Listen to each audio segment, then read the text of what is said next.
Hello and welcome to Rooted in Yad, where I talk about what it's really like living in Jamaica so that you can know what to expect and how to thrive. And today I want to talk about, or I want to give advice to those moving to Jamaica for the first time or to those moving back to Jamaica after some time. So I'm just going to get right into it. So firstly, for those of you who are moving back to Jamaica from foreign, especially if like you're worried about safety, my biggest advice for you in particular is to not go back into the same community that you left, especially if it's a poor community. And I say this because, what's going to happen is people are going to see your stuff. They're going to think that you have money and think that, you're not sharing or you're holding out on them. And then that's how you become a target, right? And that's where most of these stories about things happening to people when they come back, that's where most of these stories come from. They leave from foreign after years and years of being there, and then they come here and move back into the same community that they left out of, right? So even if you tell the people, say, I have nothing, right? They're going to want to find that out for themselves, right? And then it's likely that you are going to have more than they do. So if you're coming back, right, if you left to go out foreign and you'll come back now, do not go back into a poor community or the same community that you left. I mean, sometimes it works out, especially if you were in a working class community and then you left and then you came back to the working class community. People aren't really going to look at you, but or if you are moving back, you're really moving back with nothing and you're moving in with family, and people can see, say you went afar and then you come back and you don't have anything, right?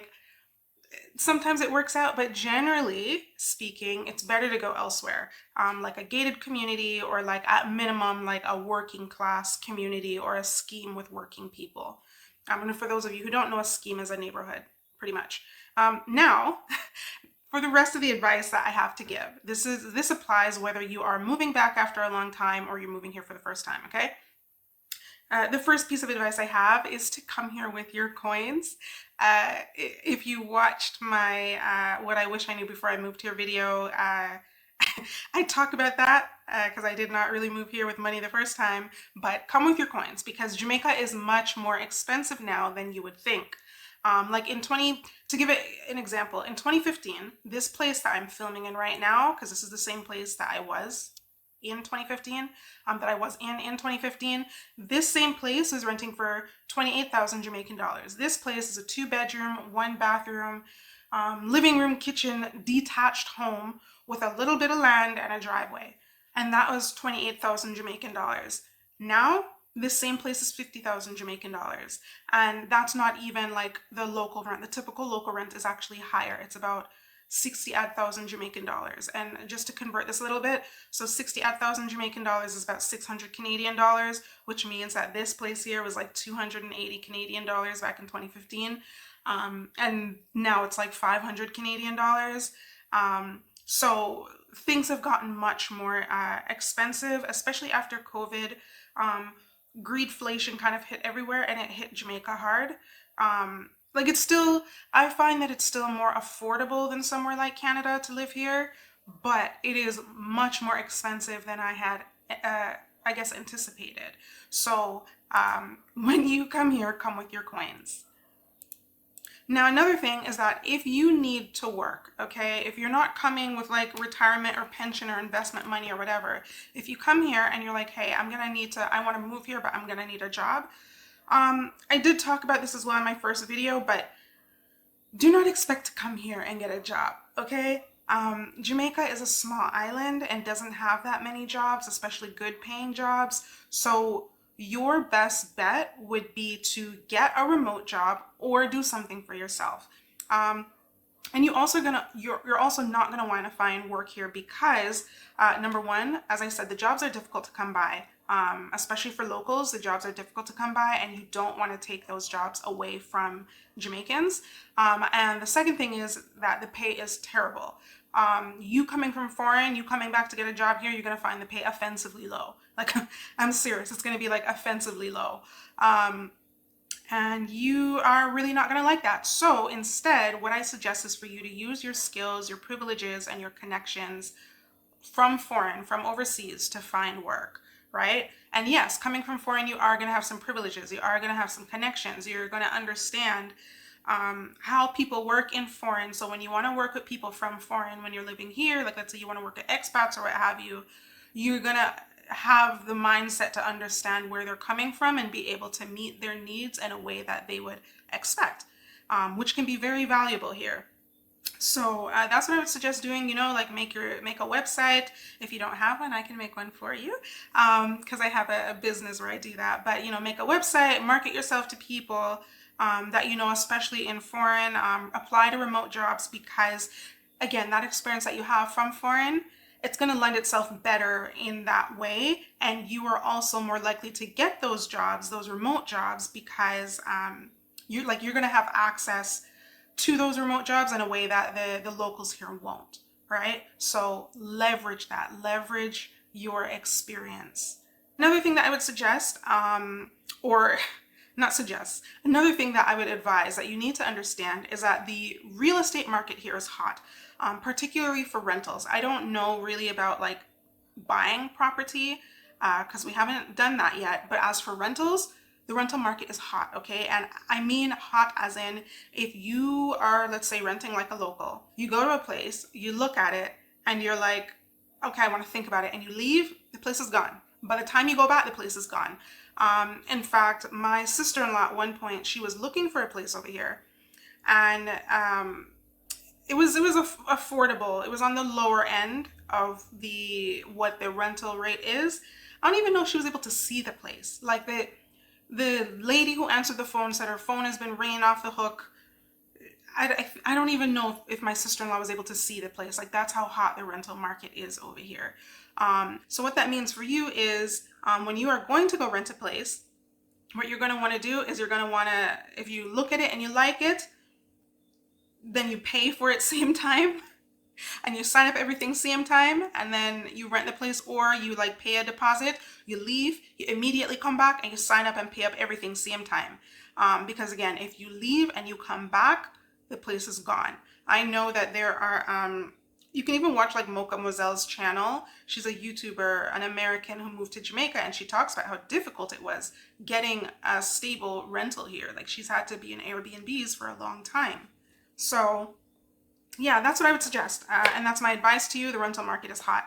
And I do also want to say regarding rentals, okay, unlike Canada and the US, I'm not sure how it is in the UK and those places, but in Canada and the US, when a place says it's unfurnished, you're getting certain appliances. You're getting a fridge, you're getting a stove, maybe a washer, probably a microwave. Okay, it's not like that here. If you are renting like a local, when it says unfurnished, they really mean you are literally getting the shelter.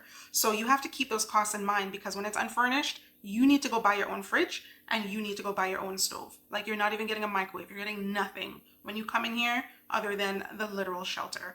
Now, I will say, like, if it's a newer build, if it's a more expensive place, if you're living in if you're living in a gated community, or you're living where the expats are, like a lot of the expats are and a lot of the foreigners are, then I have heard that things have changed a little bit. So they may have, when they say unfurnished, they may actually have a fridge and stove in there. But generally, just keep that in mind, not to expect that if you're renting like a local. Like, if you're not coming here to live a resort life and you're renting like a local, just keep that in mind, that if it's unfurnished, you're going to have to go buy your own fridge and stove and appliances. Similarly, if you are living here like a local, something that you need to know and be aware of is that hot water is a luxury. I mean, I find it isn't really that serious because, like, Jamaica is so hot in general. So like the water that just comes out the tap is quite refreshing, especially like in the hot summer months where like you are showering and sweating at the same time. I didn't know that was a thing before I came here. That is an interesting experience. But yeah, like the water isn't really, I find it's not really that cold. I don't mind it because, again, the place is so hot. But and also too, just to note, so what happens as well is that because Jamaica is so hot, the sun heats up the pipes. So if you shower in the daytime and you don't shower at night like me, and the water's colder, if you shower in the daytime, you're likely going to get warm water and probably even hot water coming out of the pipe. So that's like, something nice. But generally, if you're living like a local, if you want or you need hot water, you are going to have to install something yourself. Even if it's a rental, like you are going to have to install your own solar water heater. The exception to this is in newer builds, I believe they do come with solar water heaters in them. And in some, like, I don't know, in some, if you're paying a higher price for your rent, you're probably going to have stuff like that included.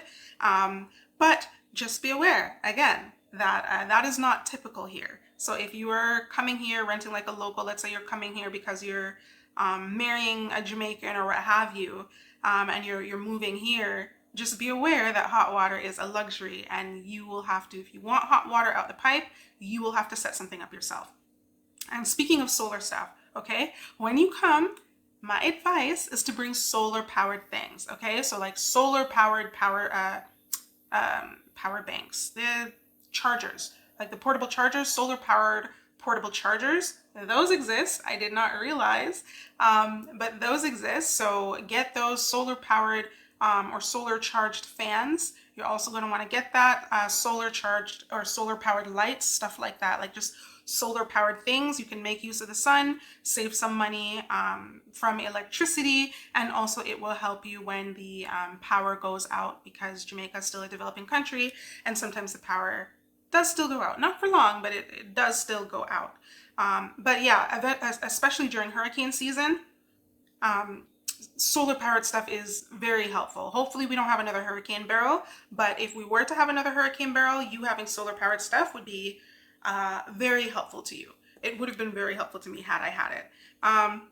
And as I mentioned with the light going out, okay, so because Jamaica is still a developing country, utilities aren't completely stable, right? So sometimes the power will go out, sometimes the light will go out, sometimes the internet will go out periodically, right?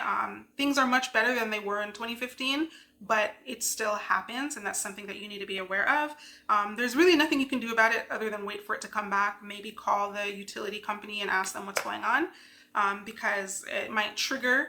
I mean, I feel like JPS is pretty good. Like they have an app, and anytime the power goes out, like it triggers in the app. So I feel like they're pretty good about knowing when the power goes out. But like for the internet and for the water, sometimes you might want to call them to find out what's going on, because sometimes they don't realize that it went out in a certain area. And also, I did create a video about like how to handle when the light goes out, how to handle when the water goes out, stuff like that. So I will link that in the description and in the comments, and you can check that out. The other thing I do want to let you know is that there are only 2 phone service providers on this island, okay? You have Digicel and you have Flow. What you want to do when you come here is you want to buy a SIM card with both of them, because when one goes down, which will happen at some point, when one goes down, you have the other one as a backup. So you can, use them. And what you need to do is you need to put credit. When you buy the chips, you don't just buy the chips or the SIM cards. You also want to buy credit to put on those cards. The phone systems here, I created a whole video about this, but the phone systems here, how they operate is that it's a credit system, which means that every second you spend on the phone costs, or every second you spend on a call costs money. You can buy the monthly plans. I find the pricing for the monthly plans a little ridiculous. So I don't do that, or I usually don't do that, I'll say. But they do have like shorter plans, like 7-day plans, 1-day plans, 3-day plans, stuff like that. So you can just buy what you need. But in general, you want to get credit with both Flow and Digicel, so that if you need to make a call, you can make a call. And again, I did create a video also about understanding, the phone and internet and everything here.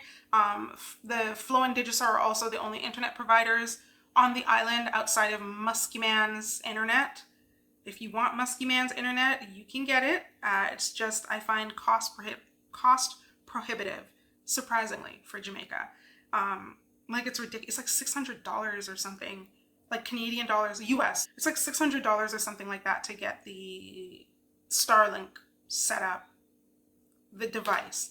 And then you have to pay monthly to use the internet. So if you want to get Muskie Man's internet, you can, but like Flow and Digicel, they both work. I use Flow here, it works just fine. But again, you can go check out that video. Okay, so my next piece of advice is when you come here, okay, wherever you go or wherever you're staying on the island, something that's really important that you need to do is to find out where your local JPs are and their names. JPs are Justice of the Peace, and they are designated like trusted people in the community who do things like sign and verify documents for free. They're kind of like free notaries, I guess. But you will need to find out who these people are and where they are, because at some point you are going to need them to sign something. I promise you, at some point you are going to need a JP to sign something, so it's better you know where they are. And sometimes they are not like persistent in one place, or sometimes they're only in one place for like an hour. So like you got to find out those things.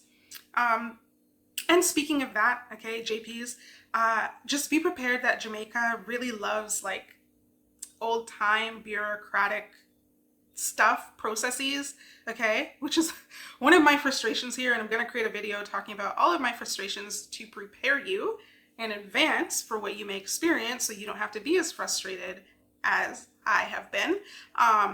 But yeah, if you do anything that requires like documentations, for example, showing copies is not acceptable, right? Like you have to bring originals. Even a certified copy is not acceptable. You have to bring the originals. Okay, so when you come here, bring originals of all your documents. If you are Canadian, this means your long form birth certificate that you order from Service Canada. Like, bring originals of all your documents.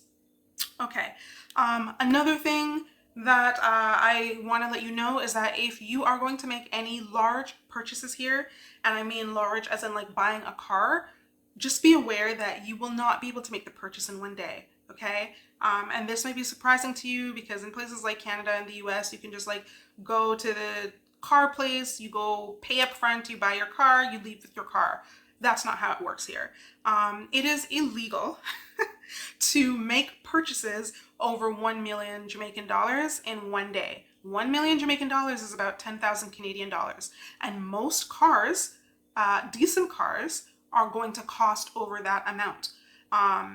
And yeah, because it's illegal to make that purchase in one day, you are going to have to pay a deposit, leave, and then go back and pay the rest, which is very annoying.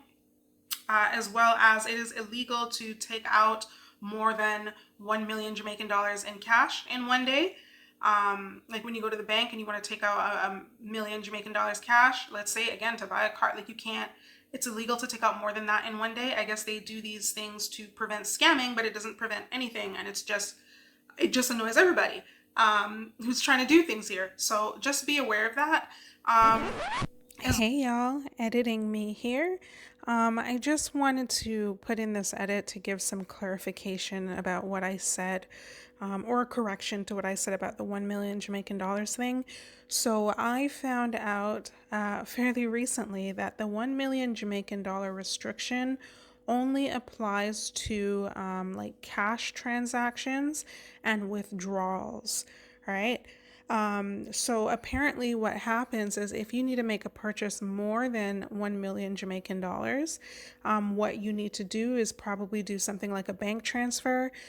So some banks will allow you to call them in advance. You may also need to give them or show them proof of an invoice to show them like you're actually making the transaction. And then how you pay is you do a bank transfer. If it's over, if you're purchasing something over $1 million, 1 million Jamaican dollars, then you would do a bank transfer. That is what I was informed of, but I don't exactly know how that works. You're going to see me explain about there are limits. See, I don't understand this bank transfer thing. Maybe someone can leave a comment to educate everybody about this. But when let's say, I'm transferring money from, let's say, a Jamaican NCB account to another Jamaican NCB account, you can only transfer up to a certain amount, and that is nowhere near the 1 million Jamaican dollars. So maybe there's another way to transfer, as well as I have called NCB before to ask them about transferring more than the restriction, which is 100, I think it's 150,000 Jamaican dollars or something like that, which is only 1,500 Canadian dollars, pretty much. And I called them about, hey, like if they could lift the restriction, because I know in Canada, like if there's a certain set amount for your card that you can withdraw or make purchases, and if you need to do more, you have to call them. You have to call your bank and explain the situation, which I'm kind of like, it's my money. I shouldn't have to explain you anything. Like whatever I'm doing with my money is not your business. The only thing you need to know is that my money is legitimate. How I'm using it is not your business. But anyway, I can do that. I can call my bank in Canada and they will lift whatever limit for 24 hours so I can make the purchase I need to.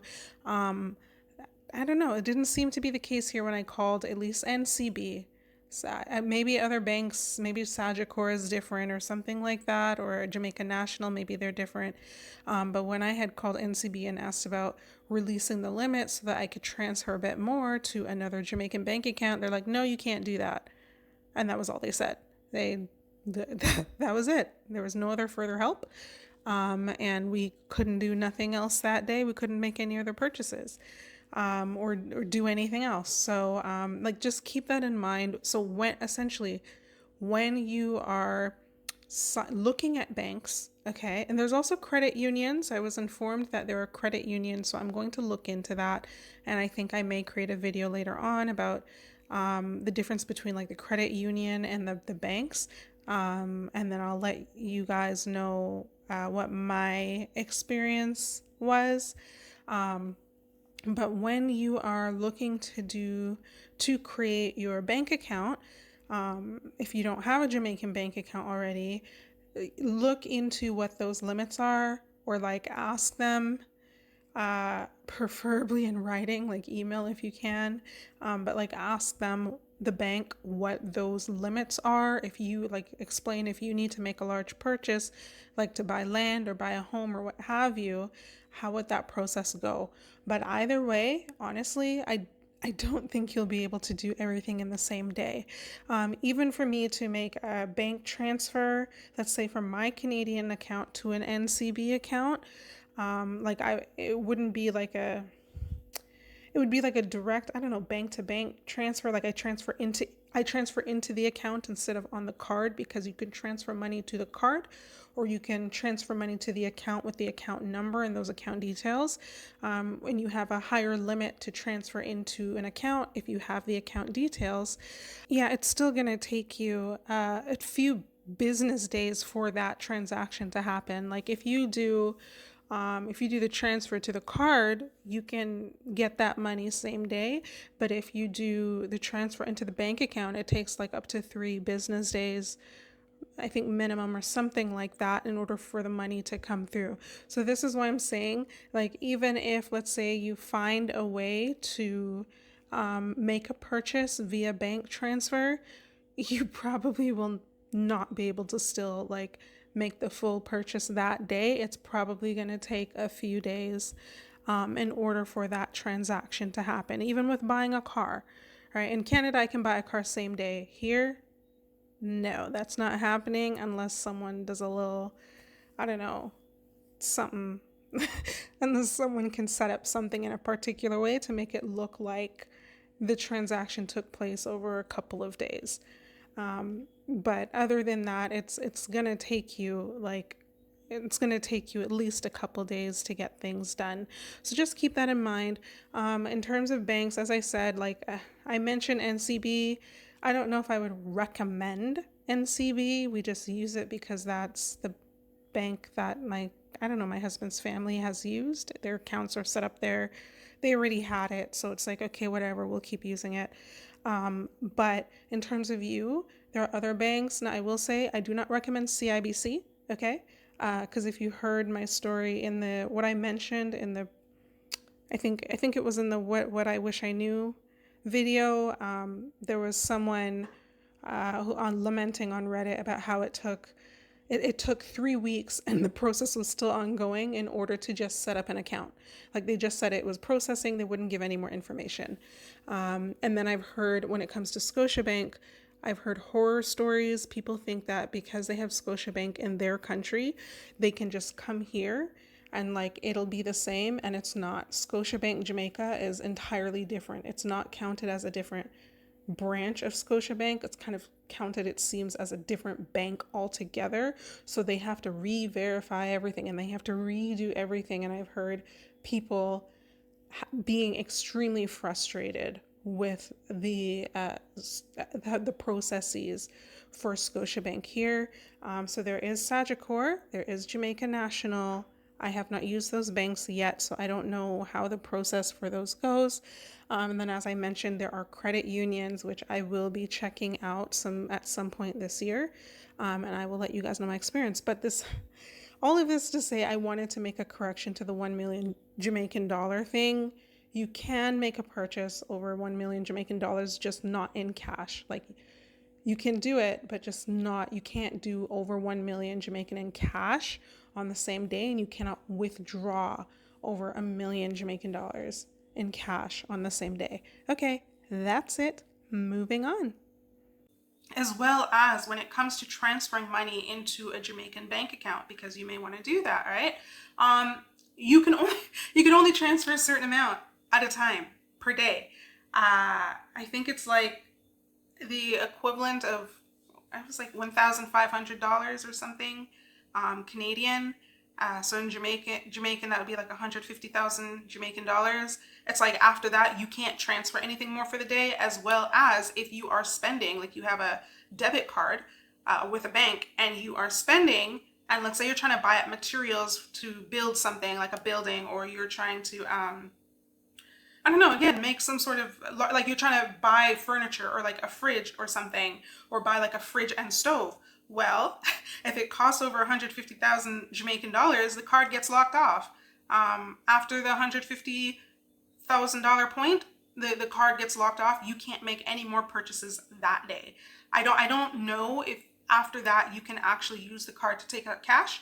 I don't remember if I didn't know. I didn't try that. So that I don't know. But I would think likely not, because they, as I said, they pretty much lock off the card after that point for the rest of the day, like for a full 24 hours. So just be aware of that, okay?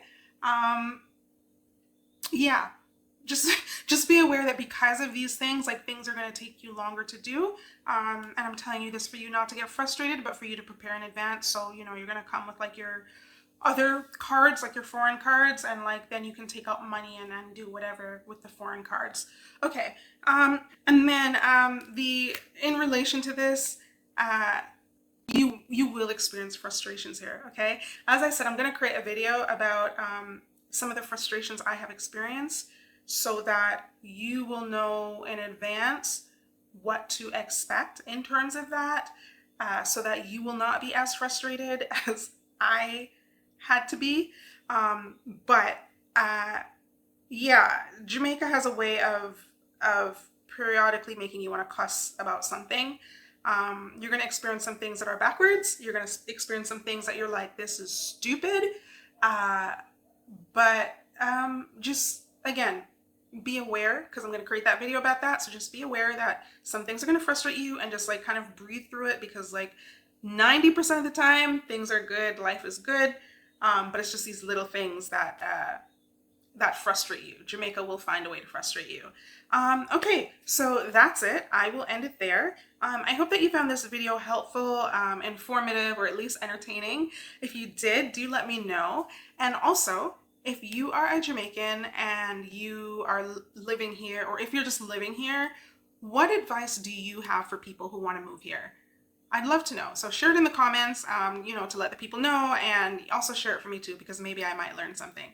And if you like this content, don't forget to like and subscribe so you don't miss the next video. And if you like this one, you will probably like the one I did previously, as I mentioned about like how to prepare for when the electricity goes out or when the water goes out, or about like things like the phone and internet, like how that works here, or about the things I wish I knew before I came here. Okay, so that's it. Thank you for watching, and I'll see you in the next one.